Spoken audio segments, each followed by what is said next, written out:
కాబట్టి మహారాజా రాజధాని నిర్మాణం చేశావు, ఖండవప్రస్థం ఇంద్రప్రస్థం అయింది, నయసభ వచ్చింది, రాజసూయం చేస్తావు, ఇప్పుడు రాజులందరూ కప్పాలు కడతారు.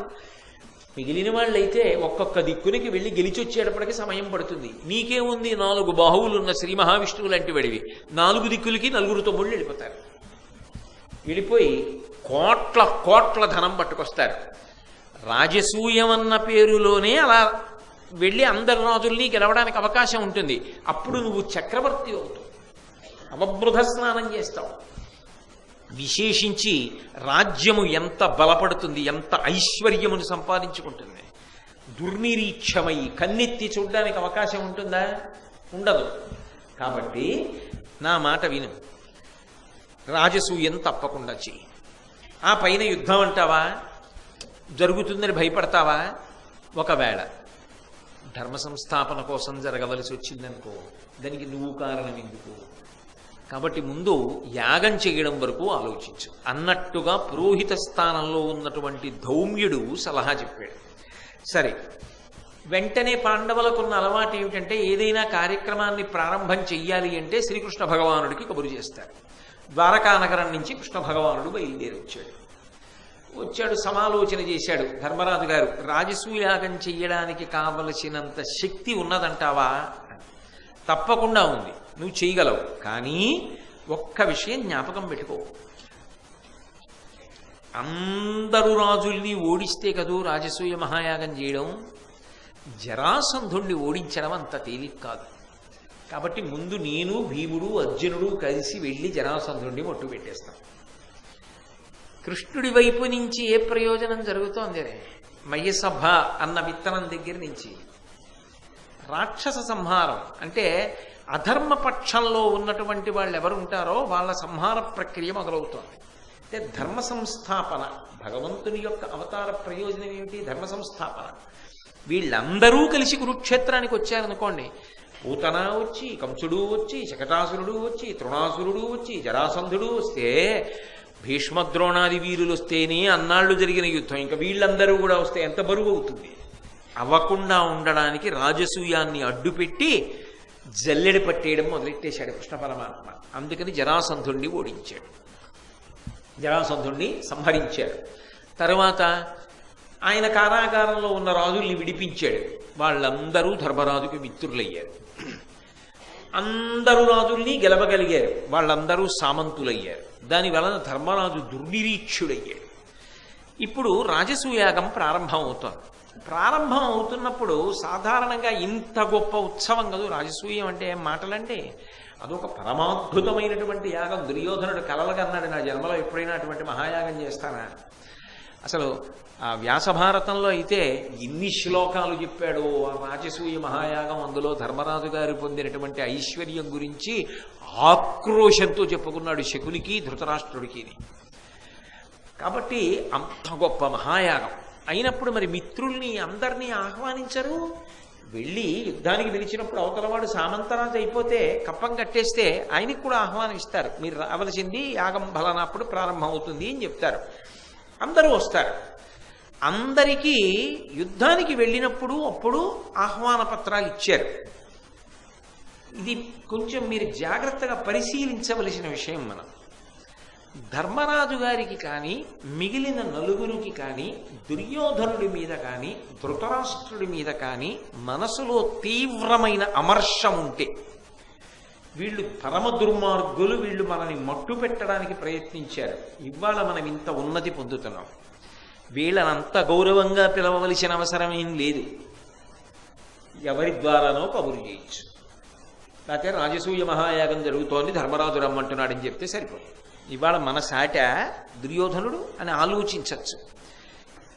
కానీ ధర్మరాజు గారు ఎంత గౌరవాన్ని ఇచ్చాడంటే, స్వయంగా నకులుణ్ణి పిలిచి తన సోదరుల్లో ఒకణ్ణి, నువ్వు హస్తినాపురానికి వెళ్ళి దగ్గరుండి భీష్మాచార్యుల వారిని, ద్రోణాచార్యుల వారిని, ధృతరాష్ట్రుడిని, సోదరుడైన దుర్యోధనుణ్ణి, మిగిలిన వారిని అందరినీ పేరు పేరున నేను పిలిచానని చెప్పి దగ్గరుండి యాగానికి తీసుకురా. ఎంత గౌరవం! యువతలు ఇక్కడ పనులు ఉండవండి. అయినా కూడా నువ్వు వెళ్ళి దగ్గరుండి వాళ్ళని తీసుకురమ్మని నకులుండి పంపించాడు. వాళ్ళు వచ్చారు. వచ్చిన తరువాత వాళ్ళ యందు భిన్నాభిప్రాయం ఉందనుకోండి, వాళ్ళని ఏదో దూరంగా కూర్చోబెట్టచ్చు. మీరు అలా కూర్చోండి చాలనచ్చు. చూడండి, లోకంలో అవమానించక్కర్లేదు. పెడసరంతో ఉన్నారు అంటారు. అప్పుడు ఏం చేస్తారంటే, మనవాళ్ళు కదా అన్న భావనతో ఏమైనా మీరు కొంచెం చొరవ చూపించే ప్రయత్నం చేసి, మీరు అలా కూర్చోండి చాలు, మీరు అలా కూర్చోండి, మీరేం చేయక్కర్లేదు అని. వాళ్ళు బంధువులు, చాలా దగ్గర వాళ్ళు. వాళ్ళని మీరు అలా కూర్చోండి చాలంటారు. వాళ్ళతో ఏం మాట్లాడరు, అసలు ఒక్క మాట వాళ్ళతో మాట్లాడరు. వాళ్ళు అలా కూర్చోవాలంతే. ఎక్కడో దూరపు వాళ్ళని పిలిచి వాళ్ళకి బోల్డ్ అన్ని పనులు చెప్పి వాళ్ళతో నవ్వుతూ మాట్లాడి అందరితో మాట్లాడుతూ విస్మరించినట్టుగా ప్రవర్తిస్తాడు. అదే కదా దక్షయజ్ఞంలో పరమశివుడు చెప్తాడు. అది మనసులో వాళ్ళ యందు ప్రేమ లేదు అనడానికి నిదర్శనం.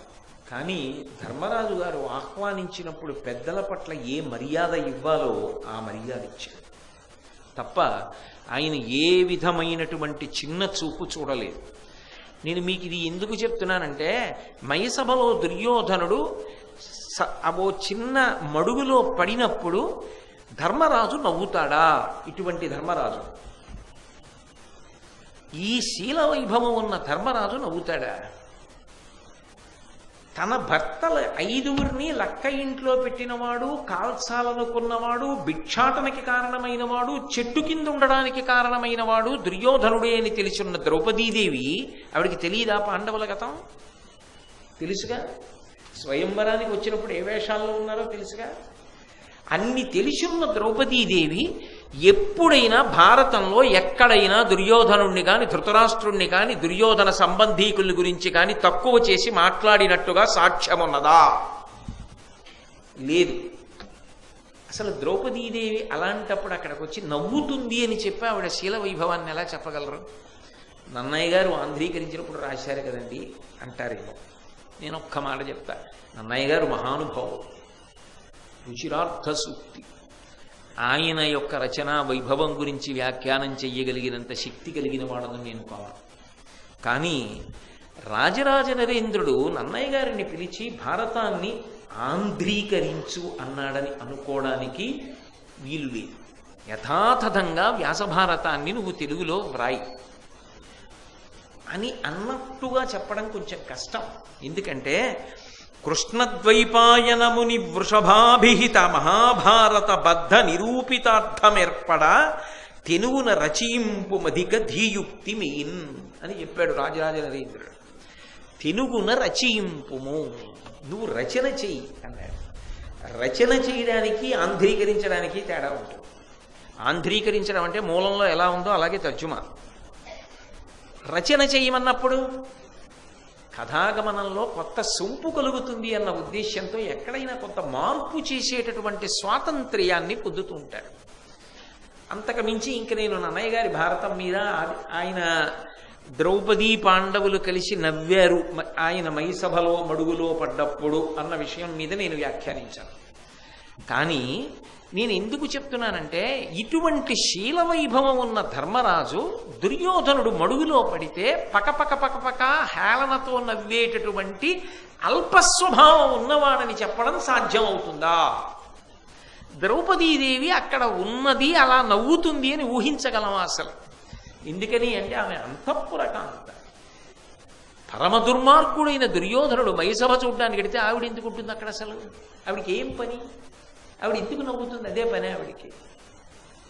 అది ఎలా పొసగుతుంది అసలు? ఆవిడ ఉంది అని చెప్పడానికి ఏమిటి ఆధారం అంటే, దుర్యోధనుడు ధృతరాష్ట్రుడికి శకునికి చెప్పాడు. దుర్యోధనుడు చెప్పినవన్నీ నిజమందాం అనుకున్నారనుకోండి.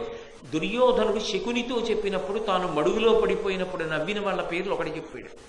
ధృతరాష్ట్రుడితో చెప్పినప్పుడు ఒకటి చెప్పాడు. నేను ఓ తెల్ల కాగితం చూపించి ఇది ఎలా ఉంది అని అడిగాను అనుకోండి. నల్లగా ఉంది అన్నాడు. మళ్ళీ పచ్చగా ఉంది అన్నాడు. మళ్ళీ ఎర్రగా ఉందన్నాడు. అప్పుడు అతను ఎలా ఉందని చెప్పినట్టు, అసలు ఎలా ఉందని చెప్పనట్టు. ఎందుకంటే అతనికి అసలు ఏ రంగులో ఉందో తెలియలేదు.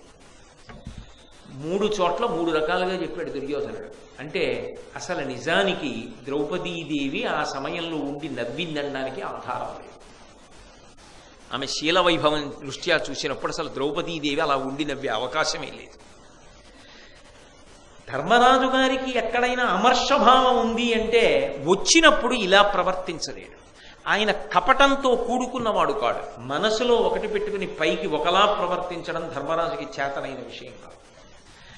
అందుచేతనే వచ్చిన వాళ్ళని వెంటనే ఆహ్వానం చేసి రాజసూయ మహాయాగంలో ఒక మాట అన్నాడు, మీ అనుగ్రహంబున చేయంగగడగితి ఈ మహాద్ధరంబు నిమ్మితోడ దీనిని అందరూ అనూనంబుగా పూని పెంపుమరసి నిర్వహింపవలయు. నేను చేస్తున్నాను రాజసూయ మహాయాగం, మీ అందరు వచ్చారు అనలేదు ధర్మరాజు.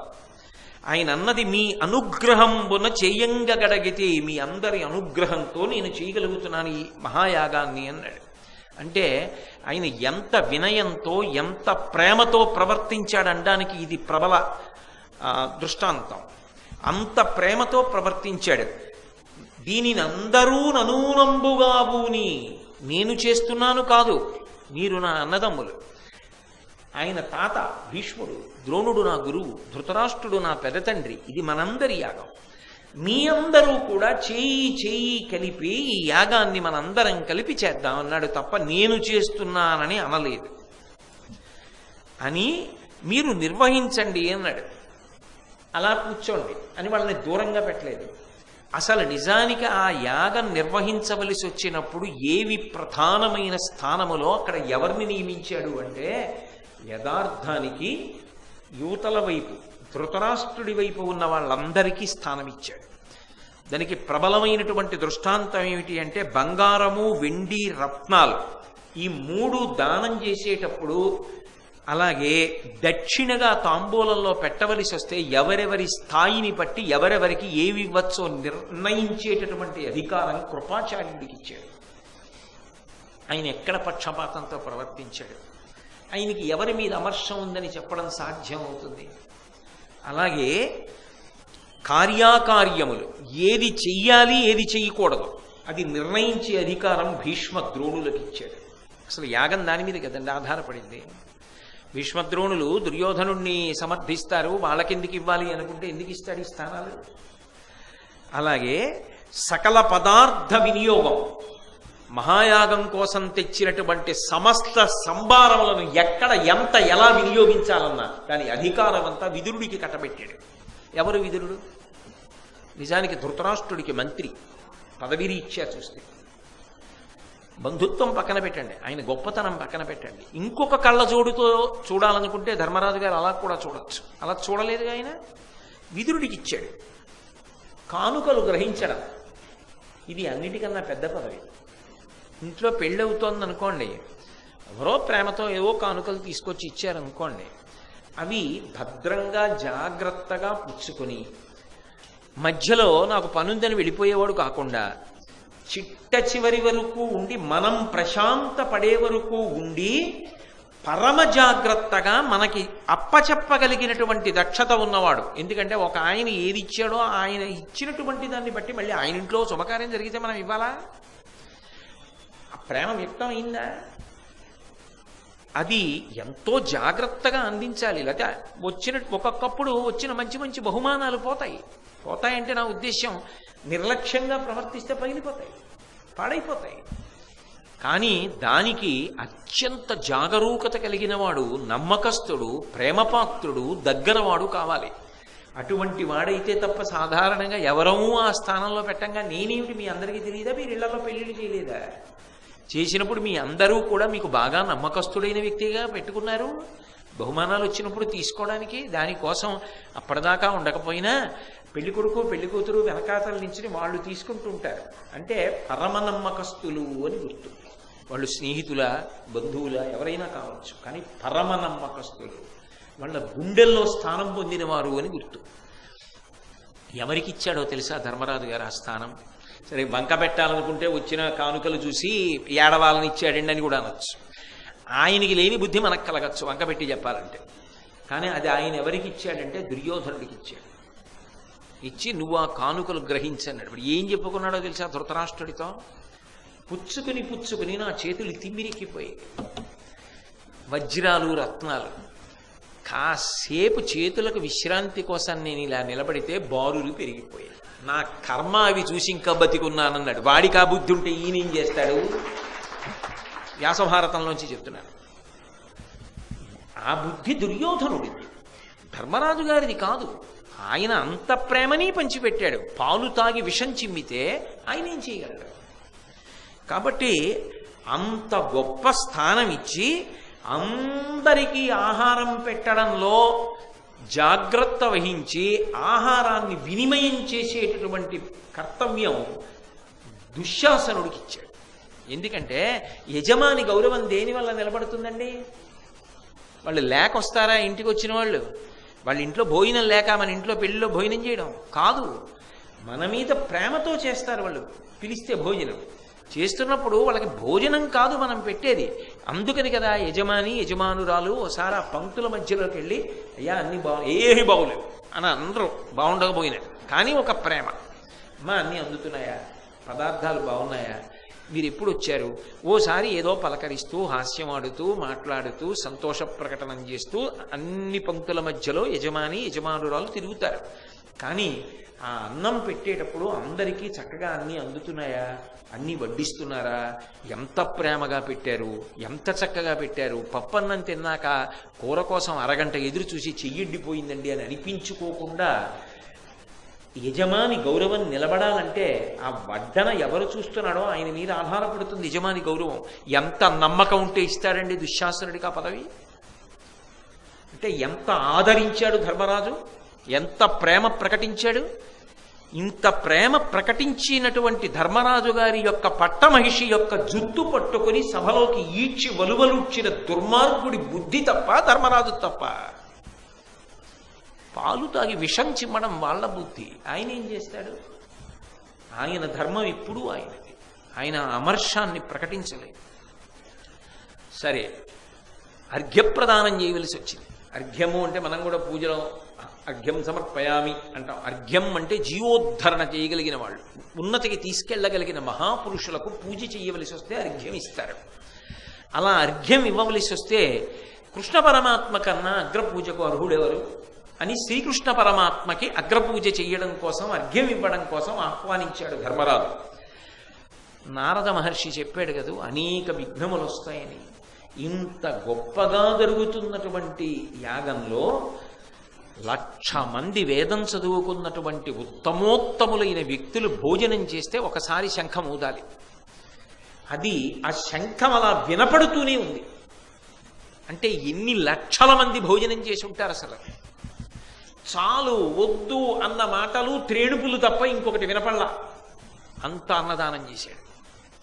ఇన్ని చేసి అగ్రపూజ కృష్ణ భగవానుడికి చేస్తూ ఉంటే ఆయనెవరు అగ్రపూజ పుచ్చుకోవడానికని శిశుపాలుడు లేచి అక్కరలేని మాటలన్నీ మాట్లాడాడు. సరే, అవన్నీ మీరు మహాభారతంలో భీష్మాచార్యుల వారు అందులో విన్నారు. ఆ శిశుపాలుడు అంత అధిక్షేపించి మాట్లాడితే చిట్ట చివరికి భీష్మాచార్యుల వారు అతని జన్మరహస్యం చెప్పిన తర్వాత కృష్ణ పరమాత్మ ఆ మేనత్తకిచ్చిన మాటని స్మరించి 100 తప్పులు పూర్తయిపోయాయి, ఇక్కడతో నేను శిశుపాలుడిని దినుమాడుతున్నానని సుదర్శనాన్ని ప్రయోగించి శిశుపాల వధ చేశారు. ఎంతో అందంగా జరగవలసినటువంటి యాగంలో కొద్దిగా మనసు బాధపడే సందర్భం ఏమిటి అంటే శిశుపాల వధ. ఎందుకని అంటే వాడు మరణించాడన్న దానితో పాటుగా కృష్ణ పరమాత్మని అతను అంత తక్కువ చేసి మాట్లాడడం అందరికీ మనక్లేశ కారణమైంది. భీష్ముడి వంటి మహానుభావుణ్ణి అధిక్షేపించడం, ధర్మరాజుని అధిక్షేపించడం, నోటికొచ్చినట్టు వదరాడు. దానికి అందరి మనసులు కష్టపడ్డాయి. చిట్ట చివరికి శిశుపాల వధ పూర్తయిపోయింది. రాజసూయం చాలా అద్భుతంగా జరిగిపోయింది. దాని తర్వాత మీరు బాగా గమనించవలసిన అంశం ఒకటి ఉంటుంది ఆ యజ్ఞంలో. యజ్ఞం బాగా జరిగిపోయింది, రాజసూయ మహాయాగం అంతవరకే చెప్తాం. కానీ రాజసూయ మహాయాగం అయిపోయిన తర్వాత వచ్చిన వాళ్ళు కొన్ని లక్షల మంది వచ్చి సెలవు తీసుకుని వెళ్ళిపోతున్నారు. కానీ వీళ్ళు వెడుతున్నప్పుడు మీరు దగ్గరుండి సాగనంపండి అని చెప్పి ముఖ్యులైన వాళ్ళని కొంతమందిని దీనికోసమే నియమించాడు ధర్మరాజు గారు. అలా నియమించింది భీష్ముడు, ధృతరాష్ట్రుడు. వీళ్ళిద్దరినీ దగ్గరుండి రథం ఎక్కించి వీడ్కోలు పలికి వాళ్ళు వచ్చినందుకు కృతజ్ఞత చెప్పి పంపించమని భీముణ్ణి నియమించాడు.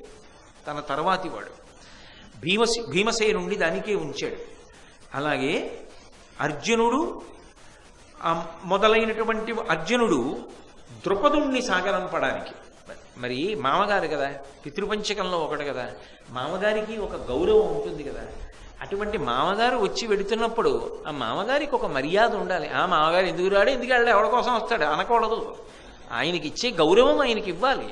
అందుకని అర్జునుడిని పంపించాడు. సహజంగా ద్రుపదుడికి అర్జునుడు అంటే ఇష్టం.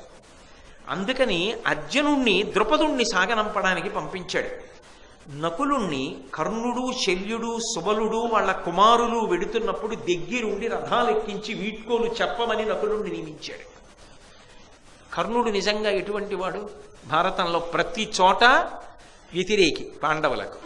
అయినా ఆ కర్ణుడు, సైంధవుడు నిజానికి ఈ శల్యుడు కానీ వీళ్ళందరూ తరువాతి కాలంలో అపచారాలు చేసిన వాళ్ళే. కానీ వీళ్ళందరూ వెడుతున్నప్పుడు మాత్రం నిజంగా ధర్మరాజు గారు అంత ప్రేమని ప్రకటించాడు తప్ప మనసులో ఎక్కడా ఎవరి మీద ఏ ఇతర భావనలు ఉంచుకోలేదు. నా ఇంటికి వచ్చిన అతిథులు వాళ్ళకి నేను అంత మర్యాదనివ్వాలి అని తన సోదరుల్ని నియమించి నకులుడు సాగనంపేటట్టుగా ఆజ్ఞాపించాడు. సహదేవుడు అందరికన్నా చిన్నవాడు, కానీ మర్యాద, గౌరవం. ఆ ఇంటి చిన్న పిల్లాడు చూడండి, అన్నదమ్ముల్లో ఆఖరివాడు, వాడి గౌరవం చూడండి. ఆ అన్నదమ్ములు అందరంతే అంటాం. సహదేవుడు కృపాచార్యుల వారిని, ద్రోణాచార్యుల వారిని, అశ్వత్థామని సాగనంపాడు. ఇక దృష్టజ్యుమ్నుడు బావమరిది కూడా బావగారి ఇంట్లో ఏదైనా కార్యం జరిగితే తన ఇంటి కార్యంలాగే తోబుట్టువు యొక్క అభ్యున్నతి కోసం చేస్తాడు కదూ. వాళ్ళ మధ్య ఉన్న ఐక్యతకి నిదర్శనం. ఆ దృష్టజ్యుమ్నుడు విరాట మహారాజుని, భగదత్తుణ్ణి, అలాగే మిగిలినటువంటి వారిని దగ్గరుండి సాగనంపాడు. ఒక్క తన అన్నదమ్ములు, మామగారు, బావమరుదుల వరకే కాదు, ఆ సంస్కృతి కొనసాగాలి అంటే పిల్లలకి నేర్పాలి. ధర్మరాజు గారి యొక్క సౌశీల్యానికి, ఔదార్యానికి, ఆయన కుటుంబ వ్యవస్థకి వేసినటువంటి పెద్దపీటకి తార్కాణం అభిమన్యుణ్ణి, ఉపపాండవుల్ని పిలిచాడు. వాళ్ళు పిల్లలు, తర్వాతి తరం వాళ్ళని పిలిచి, మీరు పర్వత దేశరాజులు వెళ్ళిపోతున్నప్పుడు వాళ్ళందరినీ దగ్గరుండి సాగనంపండి అన్నాడు. వీళ్ళందరూ దగ్గరుండి సాగనంపాడు. ఎవరి పట్లైనా అమర్షంతో ప్రవర్తించాడా? అందరూ వెళ్ళిపోతుంటే ఒక్క దుర్యోధనుడు, శకుని మాత్రం ఇంకొక 2 రోజులుండి మయసభ చూసి వెడతాము అన్నాడు. తప్పకుండా చూసి వెళ్ళు అన్నాడు. అక్కడ ఉన్నాడు. అందుకు వచ్చింది ఆ మయసభ. దాని కారణంగానే ప్రబలింది వైరం. ఎక్కడో అక్కడ మరి ధర్మ సంస్థాపన జరగాలిగా. అది కృష్ణ పరమాత్మ యొక్క భవిష్యత్ దర్శనం. అందుకు ఆలోచించి మయుణ్ణి సభా నిర్మాణం చెయ్యన్నాడు. ఆ సభ చూడాలని దుర్యోధనుడు వీళ్ళు 2 రోజులు దుర్యోధనుడు ఉండిపోయాడు. కృష్ణ పరమాత్మ వెళ్ళిపోయాడు.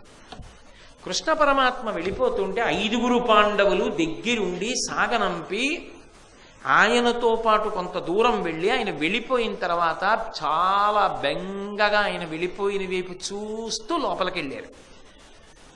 దుర్యోధనుడు ధృతరాష్ట్రుడితో చెప్పినప్పుడు ఏం చెప్పాడో తెలుసా? తను మడుగులో పడిపోయినప్పుడు కృష్ణుడు కూడా చూసి నవ్వాడని చెప్పాడు. భారతంలో కృష్ణుడు వెళ్ళిపోయాడనంది. అంటే అసలు దుర్యోధనుడు చెప్పినటువంటి మాటలు పరమ అసత్యములు. అసలు నిజంగా మడుగులో పడినప్పుడు వీళ్ళు నవ్విన వాళ్ళల్లో లేరు. ధర్మరాజు లేడు, కృష్ణుడు లేడు, ద్రౌపది లేదు. ద్రౌపది ఉన్నది అన్నది అభూత కల్పన దుర్యోధనుడి విషయంలో. నేను తెలుగు భారతం జోలికి వెళ్ళటం లేదు, దాని గురించి స్పృశించట్లేదు ఈ ఒక్క విషయంలో మాత్రం. ఎందుకంటే వ్యక్తిగతంగా నాకు నన్నయ్య గారు వందనీయుడు, మహానుభావుడు. ఆయన పాద ధూళి తల మీద వేసుకోవడానికి కూడా నాకు అధికారం లేదు. అటువంటి మహానుభావుడి గురించి నేను ఎందుకు వంక పెడతాను? మీకు ఇందాక చెప్పాగా, రాజరాజ నరేంద్రుడు ఇచ్చిన స్వేచ్ఛతో ఆయన అలా తెలుగు చేసి ఉండవచ్చు, అలా రచన చేసి ఉండవచ్చు, స్వాతంత్రం తీసుకుని ఉండవచ్చు.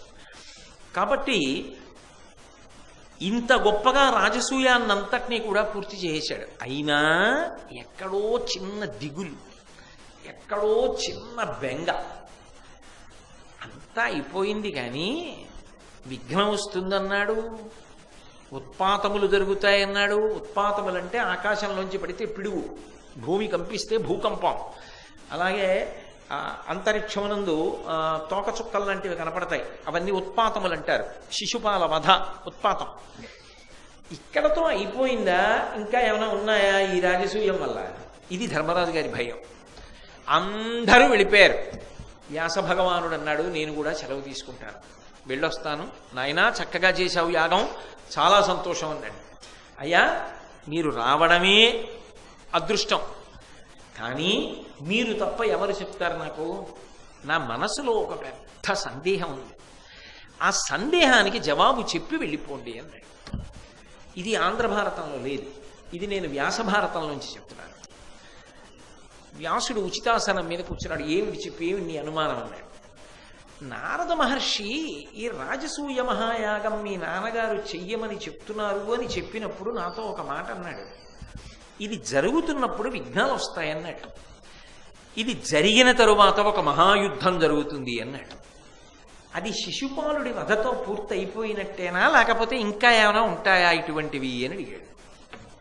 మంచి మార్గంలో పోతున్నవాడు, ధర్మాన్ని నమ్ముకున్నవాడు, భక్తితో ఉన్నవాడు ప్రశాంతంగా ఉండాలనుకుంటాడు, కానీ అదే పనిగా వీధిలో పడి అల్లర్లకి ఎడదామనుకుంటాడండి. అందుకని ఆయన పాపం ఇక్కడతో అయిపోయిందా, ఇంకా ఏమైనా ఉన్నాయా అని అడిగాడు. అడిగితే వ్యాస భగవానుడు అన్నాడు, త్రయోదశ సమారాజ ఉత్పాతానాం ఫలం మహత్ సర్వక్షత్ర వినాశాయ భవిష్యతి విశాంపతే త్వమేకం కారణం కృత్వా కాళీన భరతర్షభ సమేతం పార్థివం క్షత్రం క్షయం యాస్యతి భారత దుర్యోధనాపరాధేన భీమార్జున బలీన చ. శిశుపాల వధతో నువ్వు చేసిన రాజసూయ మహాయాగమునకు సంబంధించిన ఉత్పాతములు పూర్తయిపోయాయని నువ్వు అనుకోవడానికి వీలు లేదు. దీనికి సంబంధించినటువంటి ప్రకంపన 13 సంవత్సరములు ఉంటుంది. 13 సంవత్సరముల తరువాత ఒక ప్రళయ సమానమైనటువంటి భయంకరమైన యుద్ధం జరుగుతుంది. ఆ యుద్ధానికి నువ్వే ప్రధాన కారకుడవుతావు ధర్మరాజా. యాగం నువ్వే చేశావు కాబట్టి త్వమేకం కారణం కృత్వా, నీ కారణంగానే యుద్ధం జరుగుతుంది. ఆ యుద్ధం జరిగినప్పుడు సమేతం పార్థివం క్షత్రం, రాజులు కొన్ని వేల మంది, లక్షల మంది పడిపోతారు, నశించిపోతారు ఆ యుద్ధంలో. దానికి ఇంకొకరు కారణం ఎవరు? దుర్యోధనాపరాధేన, దుర్యోధనుడు చేసినటువంటి భయంకరమైన ఒక అపరాధము కారణమవుతుంది. దుర్యోధనాపరాధేన భీమార్జున బలీనచ, భీమార్జునుల యొక్క బలం తోడవడం ఇంతమంది రాజుల యొక్క వినాశనానికి కారణమవుతుంది. అంతేకాదు, నీకు తొందరలో ఒక స్వప్నం వస్తుంది. స్వప్నే ద్రక్షసి రాజేంద్ర క్షపాంతే త్వం వృషధ్వజం నిరీక్షమాణం సతతం పితృరాజాశ్రితాం దిశం కాలోహి దురతిక్రమ. నువ్వు ఎందుకు బెంగపెట్టుకుంటావు? కాలాన్ని దాటడం ఎవరి శక్యం కాదు. ధర్మాధర్మముల మధ్య నలుగుడు ఏర్పడినప్పుడు అధర్మం క్షయం కావలసి వచ్చినప్పుడు ధర్మం కొంత ఒరిపిడికి లోనవుతుంది, తప్పదు. కాలాన్ని దాటడం ఎవరి శక్యం కాదు. ఇది జరిగి తీరుతుంది. కొద్ది రోజులలో నీకు ఒక స్వప్నం వస్తుంది, కళ. ఆ కళలో వృషభధ్వజుడైనటువంటి మహానుభావుడు, నందివాహనారూఢుడైనటువంటి పరమేశ్వరుడు దక్షిణ దిక్కు వంక చూస్తూ, అక్కడ పితృదేవతలు ఉంటారు, దక్షిణ దిక్కు వంక చూస్తూ నీకు దర్శనమిస్తాడు. ఎన్ని లక్షల మందో తెగటారిపోతారనడానికి అది నిదర్శనం. అటువంటి స్వప్నం నీకు కలుగుతుంది. అయితే ఇవన్నీ జరుగుతాయి జరుగుతాయి జరుగుతాయని బెంగ పెట్టేసుకొని మాత్రం నువ్వు కూర్చోవద్దు. నువ్వేం చేస్తావంటే, దీని గురించి బెంగ పెట్టుకోకుండా నువ్వు అప్రమత్తః స్థితో దాంతః పృథివీం పరిపాలయ. అప్రమత్తుడవై అంటే ఏమో ఏదైనా జరిగే అవకాశం ఉంది, మనం ఇంత చిన్నదే అనుకుని వెడతాం, కానీ అది పరమ భయంకరమై రాచపుండవుతుంది. చిన్నదనుకున్నది గోళ్లతో పోతుందనుకున్నది గొడ్డళ్ళకెడుతుంది. ధర్మరాజా, నీ ఊహకందదు, జరుగుతుంది. కానీ అప్రమత్త స్థితో దాంతో ఇంద్రియములను నిగ్రహించి దాని గురించి బెంగ పెట్టుకోకుండా శాస్త్ర విధిని ధర్మాన్ని నమ్ముకుని పరిపాలన ప్రజలని చెయ్యి. ప్రశాంతంగా ఉంది. జరగవలసినది జరిగిపోతుంది. నువ్వేం చేయలేదు, ఇది జరిగి తీరవలసింది అని చెప్పాడు వ్యాసుడు. అంటే వ్యాసవాక్కుకి తిరిగే ఉంటుందండి. అన్ని జరిగినప్పుడు ఇది జరగదా? జరుగుతుంది. ధర్మరాజు గారికి వెంటనే మనసులో చాలా దిగులు కలిగింది. ఆయన మృదువైనటువంటి హృదయం ఉన్నవాడు. ఇతరులు నశించాలని కోరుకుంటే చిన్నతనంలోనే అసలు భీష్మద్రోణాదులకు చెప్పద్దు దుర్యోధనుడు చేసిన పనులు. అందరూ ప్రశాంతంగా ఉండాలని కోరుతాడు. అందుకే ఆయన ఏం చేశాడంటే, అయ్య బాబో ఇంత ఉత్పాతం వస్తుందంటారు, పైగా ఇది 1 రోజు కాదు 2 రోజులు కాదు 13 సంవత్సరములు ఉంటుందంటున్నారు. 13 సంవత్సరములు ఇలా ఉంటుంది అంటే ఏ గొడవలు లేకుండా ఉండాలంటే నేనేం చేయాలి అని ఆలోచించుకున్నాడు. తమ్ముళ్ళను 4గురిని దగ్గరికి పిలిచాడు. పిలిచి, ఒరే వ్యాసుల వారు చెప్పారా 13 ఏళ్ళు ఉత్పాతంట. నేను ఏ మంచి పని చేద్దామనుకున్నా, ఏది మాట్లాడినా వైరం వస్తుంది. అందున జ్ఞాతితో చాలా తొందరగా వస్తుంది. పెదనాన్న బిడ్డల సంగతి మీకు తెలుసుగా, అనాలి అనలేదు. జ్ఞాతితో తొందరగా వైరం వస్తుంది. దుర్యోధనాదులు ఎప్పుడూ దెబ్బలాటకి సిద్ధం కదూ. అందుకని మరింత జాగ్రత్త. ఇతర రాజుల విషయంలో కూడా చాలా జాగ్రత్త. ఎక్కడ బయలుదేరిన నిప్పురవ్వ పెద్ద మంట అవుతుందో దానికి నేను కారణం అవుతానో, ధర్మరాజు కారణంగా ఇంతమంది చచ్చిపోయారంటారో అని నేను ప్రతిజ్ఞ చేస్తున్నాను. ఇవాళ నుంచి 13 సంవత్సరముల పాటు నేను ఈ ప్రతిజ్ఞా పరిపాలనం చేస్తాను. అద్య ప్రభృతి భద్రం వహ ప్రతిజ్ఞాం మే నిబోధత న ప్రవక్ష్యామి పరుషం భ్రాతృన్ అన్యాంశ్చ పార్థివాన్. ఇక ఈ రోజు నుంచి ప్రత్యేకించి నాకు సోదరులు ఎవరుంటారో, జ్ఞాతులు సోదరులేక ధృతరాష్ట్రుడి కొడుకులు, వాళ్ళు ఎవరు ఏది చెప్పినా నేను వద్దన్నా, నేను కాదన్నా, నేను చేయనన్నా. వాడు నన్ను ఏదైనా చేయమంటే చేసేస్తాను. వాడు ఏదైనా పట్టుకుపోతే ఊరుకుంటాను. ఇది తప్పు కదా అని నేను వాదించాను, గొడవకెళ్ళను. ఎందుకని అంటే నా వల్ల చిలికి చిలికి గాలివానయ్యి అది ఏమవుతుందో ఆఖరికి. అందుకని నేను మౌనంగా ఉంటాను. ఎవరు ఏమనని, ఎవరు ఏం చేయమని, ప్రత్యేకించి జ్ఞాతి విషయంలో, సోదరుల విషయంలో అస్సలు ఏమీ అన్నాం. వాడు ఏం చేసి పెట్టమంటే చేసి పెట్టేస్తాను, వాడు ఏమి ఇమ్మంటే ఇచ్చేస్తాను. అప్పుడు గొడవ ఎందుకు వస్తుంది? మౌనంగా ఉన్నవాడికి, అవతల వాడితో అసలు విభేదించని వాడికి ఇంకా దెబ్బలాట వచ్చే అవకాశం ఏది? దెబ్బలాట రానప్పుడు యుద్ధం ఎందుకు వస్తుంది? యుద్ధం రానప్పుడు ఇన్ని లక్షల మంది ఎందుకు మరణిస్తారు? అంతమంది మరణించినప్పుడు నేను కారణమని ఎందుకు అనుకుంటారు? అందుకని నా వంతు ప్రయత్నం ఏమిటంటే 13 ఏళ్ళు సోదరులు ఏం చెప్తే చేసేస్తా. సోదరుల గురించి కానీ, సాటి రాజుల గురించి కానీ ఎన్నడూ పరుషంగా మాట్లాడు. వాడి తప్పు చేశాడు కదా అని అన్నాం. ఇది నేను అనుకుంటున్నాను. అద్య ప్రభృతి పర్యంతం, ఇక్కడి నుంచి నేను ప్రతిజ్ఞ 13 ఏళ్ళు ఏం చేయను అని ధర్మరాజు గారు ప్రతిజ్ఞ చేశాడు. వెంటనే భీమార్జున నకుల సహదేవులు అన్నారు, భ్రాతుర్జ్యేష్ఠస్య వచనం పాండవాసం నిశమ్యయత్ తమేవ సమవర్తంత ధర్మరాజా హితే రతాః. ఆ భీమార్జున నకుల సహదేవులు అన్నారు, నువ్వు పెద్దవాడివి, తండ్రి వంటి వాడివి, నువ్వు ధర్మాత్ముడవు, నీవు ఏది ఆలోచిస్తే అదే మా ఆలోచన. నీకు అపఖ్యాతి రాకూడదు. 13 సంవత్సరములు నువ్వు మౌనంగా ఉంటాను అంటున్నావు. 13 సంవత్సరములు జ్ఞాతి వైరాన్ని అసలు కోరుకోను. రాజుల గురించి కానీ, సోదరుల గురించి కానీ తక్కువ చేసి ఎన్నడూ మాట్లాడనన్నావు. మేము కూడా అంతే. నువ్వు ఏం చేస్తున్నా మేము చేతులు కట్టుకుని పక్కన కూర్చుంటాం. నువ్వు ఎలా మౌనంగా ఉంటావు, మేము అలా మౌనంగా ఉంటాం. ఏది ఏమైపోని నీకు అపఖ్యాతి రాకూడదు. ఎప్పుడూ ఎలా ఉన్నామో ఇప్పుడు అంతే. కాబట్టి నిన్ను మేము అనువర్తిస్తాం. కాబట్టి పాండవాసం నిశయ్యతత్ తమేవ సమవర్తంత ధర్మరాజా హితే రతాః. ధర్మరాజు యొక్క హితాన్ని కోరుకున్న వాళ్ళై ఆ 4 తమ్ముళ్ళు కూడా అలా ధర్మరాజు గారికి మాటిచ్చారు. సరే, 5 సంతోషంగా కాలం గడుపుతున్నారు. ఈలోగా 2 రోజులు ఉన్నాడు కదా దుర్యోధనుడు. ఆయన మయసభ అంతటినీ చూశాడు. చూసినప్పుడు అదో అద్భుతము ఆ మయసభ. ఒక చోట గోడ లేదనుకుని వెళ్ళి తలకి బొప్పి కట్టేట్టుగా తగిలించుకున్నాడు.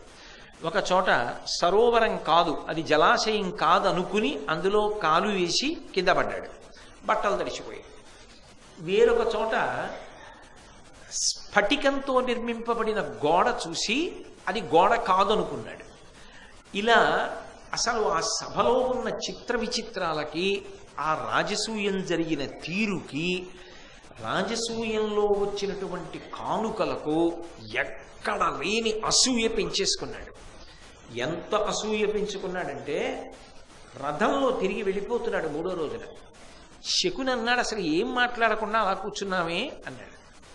అంటే ఆయన ఏం చెప్పాడంటే, ఏం మాట్లాడమంటావు? ధర్మరాజు యొక్క అభ్యున్నతిని చూసి, ధర్మరాజుకు వచ్చిన కానుకలు చూసి, ధర్మరాజు యాగం చేసిన తీరు చూసి, కృష్ణ పరమాత్మ శిశుపాలుడిని చంపుతుంటే నోరెత్తని ఇంతమంది రాజుల్ని చూసి, వాళ్ళ బలపరాక్రమాలు చూసి, వాళ్ళకి ఇవాళ రాజుల మీద ఉన్న పెత్తనాన్ని చూసి కూడా ఇంకా నేను మాట్లాడాలా? నువ్వు అనుమతించు, విషం తాగి చచ్చిపోతాను, లేకపోతే సముద్రంలో దూకి చచ్చిపోతాను, ఇంకా నీ బతికుండాలా? వైరి అభ్యున్నతిని చూసి అన్నాడు. వైరి భావన ఎవరిది? దుర్యోధనుడు. యుద్ధం రాకూడదన్న భావన ఎవరిది? ధర్మరాజు. వెంటనే శకుని అన్నాడు, దేనికంత బెంగ పెట్టుకుంటావు? ధర్మరాజుకి ఒకే ఒక్క బలహీనత ఉన్నది. ఆయనకి అంత బాగా ఆడడం రాదు జూదం.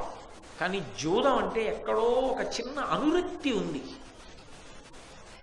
అయితే నిష్కారణంగా దాని జోలికి వెళ్ళడు. ధర్మరాజుకున్న బలహీనత ఏమిటంటే, సుహృద్యూతానికి రమ్మంటే, సుహృద్యూతం అంటే స్నేహంగా ఆడుకుందాం రండి అన్న, ధర్మయుద్ధం అన్న ఉత్తమ క్షత్రియుడు కాదనకూడదు. అందుకొస్తాడు. పేరుకి సుహృద్యూతం అందాం, స్నేహంతో ఆడుకుందాం, కాసేపు అందాం, ఆ తర్వాత కూర్చొని నీ పనుపున నేను ఆడతాను, మాయతో మోసం చేసి గెలుస్తాను. శకుని స్పష్టంగా చెప్పిన మాట. మాయతో మోసం చేసి పాండవుల్ని రాజ్యభ్రష్టుల్ని చేసి 5 నిమిషాలలో ధర్మరాజు గారి ఐశ్వర్యం అంతా నీకు కట్టబెట్టేస్తాను. నువ్వు దానికి అనుమతి తీసుకురా ధృతరాష్ట్రుడిది చాలు. ధృతరాష్ట్రుడు ఓ అనమను, నీది వైభవం, బెంగపెట్టుకోకన్నాడు.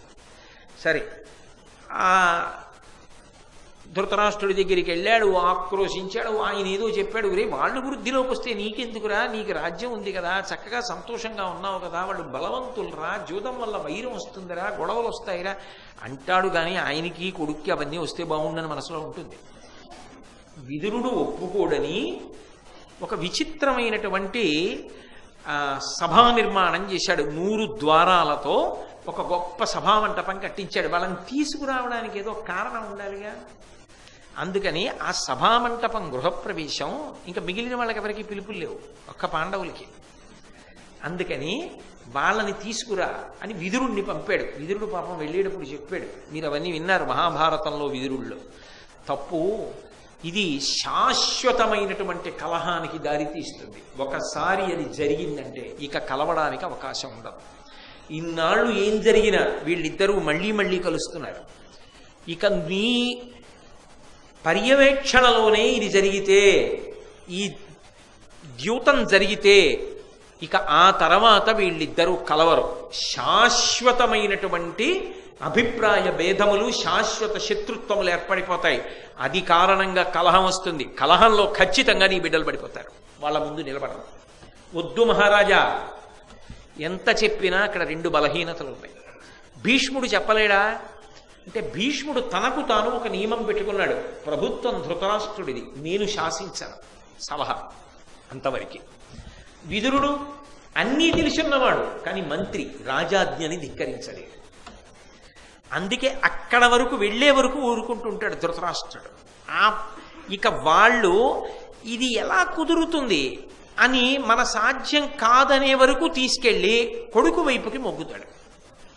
అందుకని అటువంటి సభాభవన నిర్మాణం చేసి విదురుణ్ణే వెళ్ళి తీసుకురమ్మన్నాడు ధర్మరాజు గారిని, పాండవుల్ని. వెళ్ళాడు విదురుడు. మీరు విన్నారుగా ధర్మరాజు గారి ప్రతిజ్ఞ. ఆయన కాదనడానికి వీల్లేదు. ఎందుకనంటే ఆయనకి మనసులో బెంగ ఉంది, తన కారణంగా యుద్ధం వస్తుందేమో అని. అందుకని వెళ్ళి నిన్ను జూదానికి రమ్మంటున్నారా, సుహృద్జూతంట, కాసేపు మీరు కలిసి ఆ భవనంలో ఆడాలట, అందుకని రమ్మంటున్నారు, నన్ను ఆహ్వానం చేయడానికి పంపించారన్నాడు. అంటే ధర్మరాజు అన్నాడు, పుత్రవత్సలుడు, విచిత్ర వీర్యాత్మజుడు, ఆర్యుండు, ధృతరాష్ట్రుడు ఆదరించి నిన్ను నియోగించి నన్ను తోడ్కొని తేర, నీవు వచితివి నిమితోడ, లలితాపూర్వ సభాలోకనంబునయందు జూదంబు కార్యంబె చెప్పుమా, జూదంబు కథమున భేదంబు కాకుండా నేరదు మాలోన, నీ నియోగమనగా మా కలంఘ్యమైనట్లు ధృతరాష్ట్రు పనుపు చేయ నీకు పాడి ఎదియనుచు విధి నియుక్తుడయి అప్పుడు విదురుతోనేగ నిశ్చయించే ఇందుకులుడు. ధర్మరాజు గారు అన్నాడు, అప్పుడు కూడా ఎక్కడా మాట మీరడు, అంధుడు, దుర్యోధనుడి వైపు మొగ్గుతాడు, ప్రమాణం తీసుకొస్తారు, అక్కడ శకునున్నాడు అనొచ్చు, అనలేదు.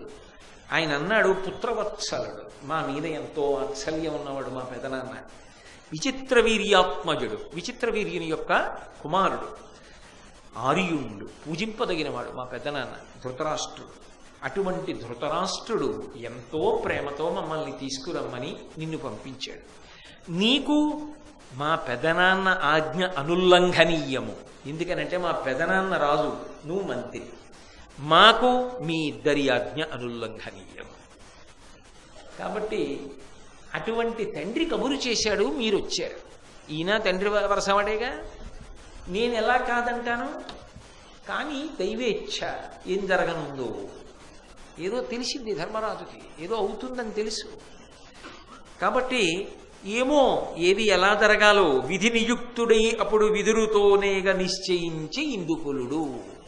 విధి నడిపిస్తోంది అంటే అసలు కృష్ణ పరమాత్మ యొక్క అవతార ప్రయోజనం, పాండవుల యొక్క అవతార ప్రయోజనం నెరవేరాలి అంటే వీళ్ళిద్దరూ కలిసే అవకాశం లేకుండా శాశ్వతంగా విడిపోవాలి.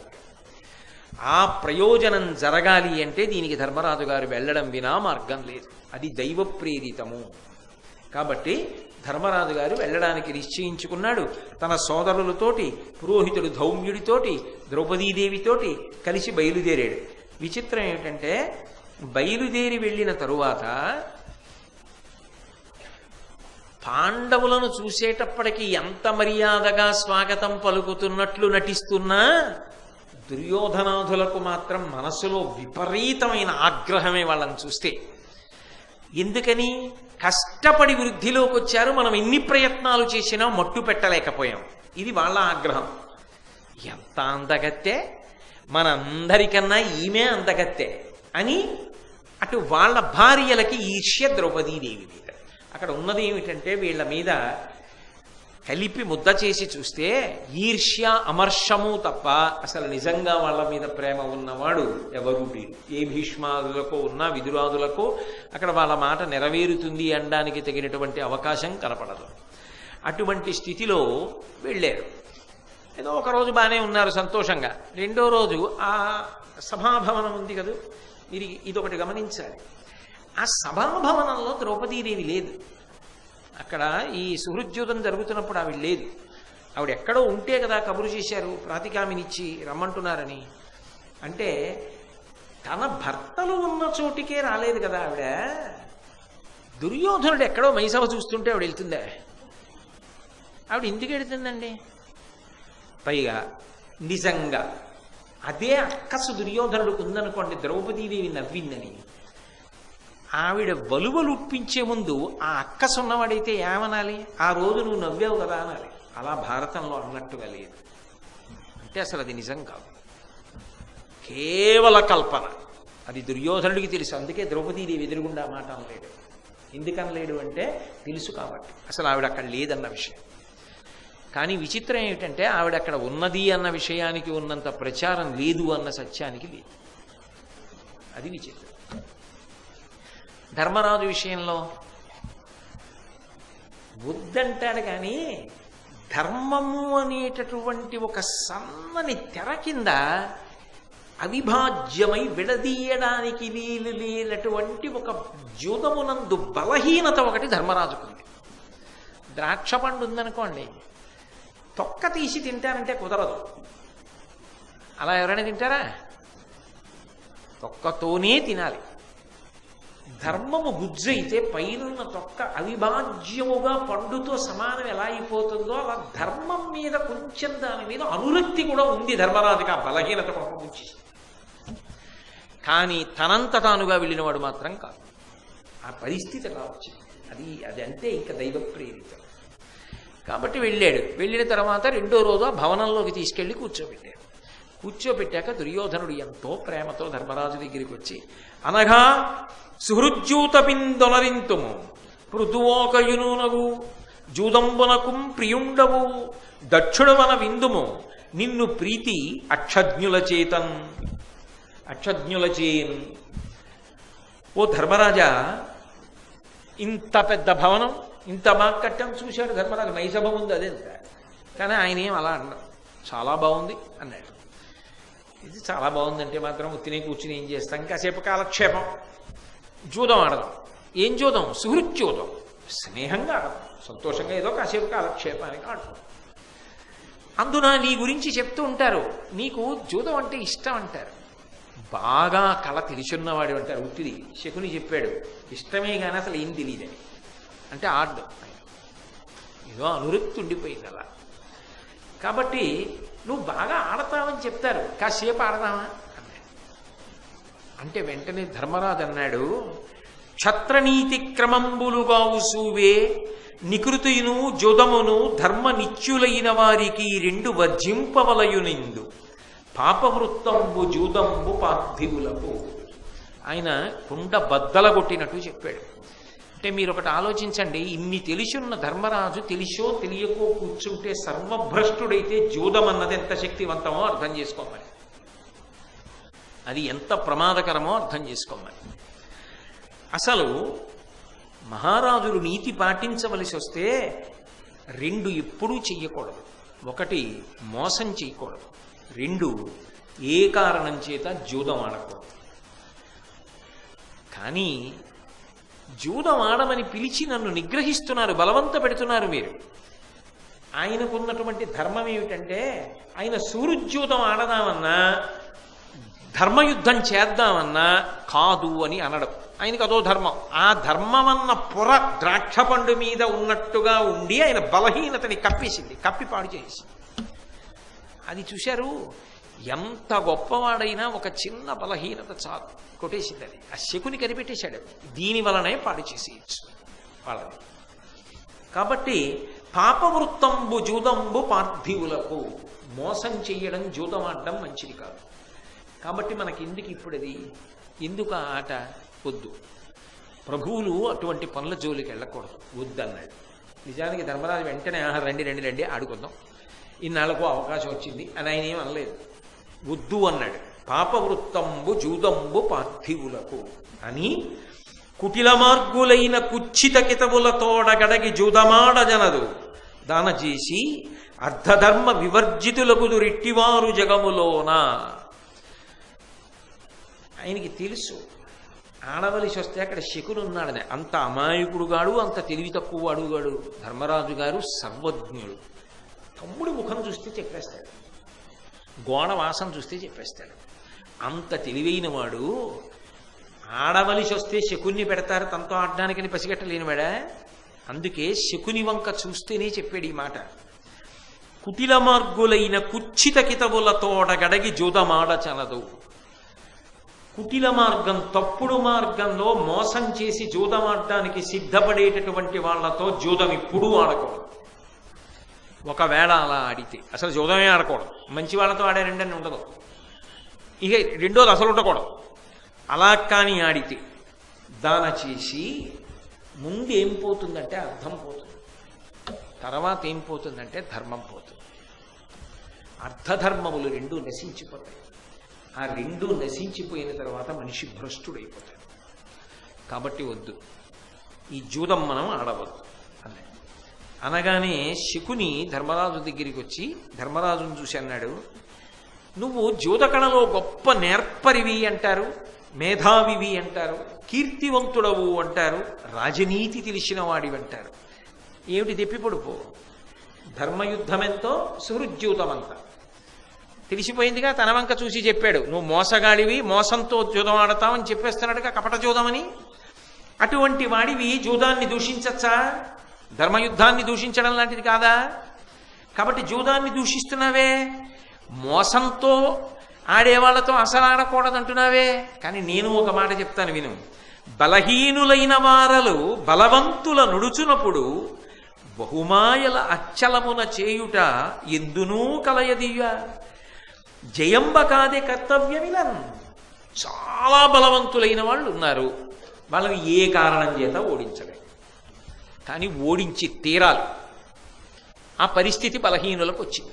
అప్పుడు ఏమిటి మార్గం? మోసం చేయడం ఒకటే, జయం పొందామా లేదా అదే ప్రధానం. అంతేగాని మోసం చేశామా, న్యాయంగా ఆడామా, ఇవన్నీ ఏమిటి? యుద్ధం జరుగుతోందనుకో, ప్రాణం మీదకి వచ్చిందనుకో, మోసం చేస్తారు, చేసి యుద్ధం చేస్తారు.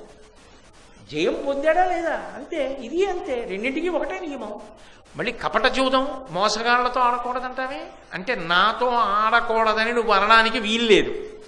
నిగ్రహించి బంధనంలోకి తీసుకొస్తున్నారు మెల్లిగా ధర్మరాజు గారిని. ఆ పైన ఉండనే ఉంది, నేను ఎక్కువ వాదించను, జ్ఞాతితో గొడవకెళ్ళను, ఎందుకు వచ్చిన గొడవ, లేనిపోని ఇబ్బందులు వస్తాయి, 13 ఏళ్ల పాటు నేను జాగ్రత్తగా ఉంటాను అని పాపం ప్రతిజ్ఞ చేశాడుగా, రానే వచ్చాడుగా, 4 తమ్ముళ్లతో కలిసి కూర్చున్నాడుగా.